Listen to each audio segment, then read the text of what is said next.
J'efface certaines vidéos en même temps qu'il y a l'émission parce que sinon voilà. Par rapport au positionnement des États-Unis et Panama, c'est bien. Je sais plus comment s'appelle la personne qui s'est exprimée. En tout cas, dans le sens, la Chine est devenue le deuxième partenaire commercial de toute l'Amérique latine, donc ça inclut le Mexique, ça inclut le Mexique. La présence chinoise et la présence sur ces territoires et leur volonté d'appropriation de terrain encore et toujours, hein. Enfin de terrain, de territoire, de partie territoire encore et toujours. C'est ça la problématique. Et c'est là-dessus que les États-Unis ont réagi.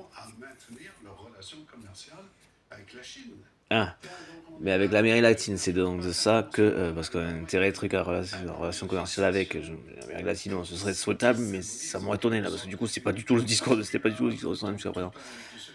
Mais dans cette protection militaire accordée à Panama, enfin, accordée à Panama, que Panama a accordée aux États-Unis, elle est des plus sensée. Et dans ce que j'ai entendu,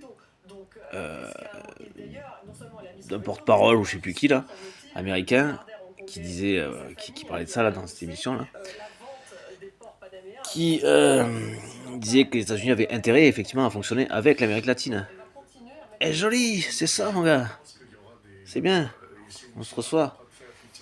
Il était temps. Et oui, et donc économiquement aussi pour qu'il se développe et que vous ayez moins ce problème si tant est qu'il y a eu un vrai problème. Voilà, c'est ça. Fonctionner avec. Je refais donc une partie. Enfin là, voilà. Juste dans l'absolu, tout est faisable. En fait, tout ce qui va être du pacifique, du domaine pacifique, de la paix, quoi, est faisable en fait. Encore et toujours, les seuls problèmes vont être les types de personnalités des personnes, des dirigeants, quoi.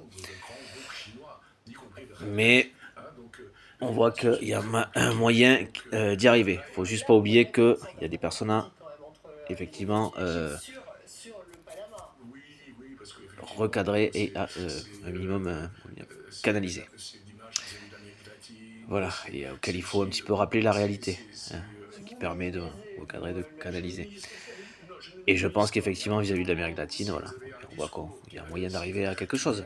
C'est ce qui est souhaitable.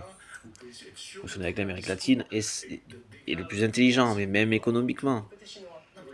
Si on se plaint d'un réel problème de truc, il faut qu'économiquement, il se développe davantage, mais il se développera davantage en fonctionnant avec.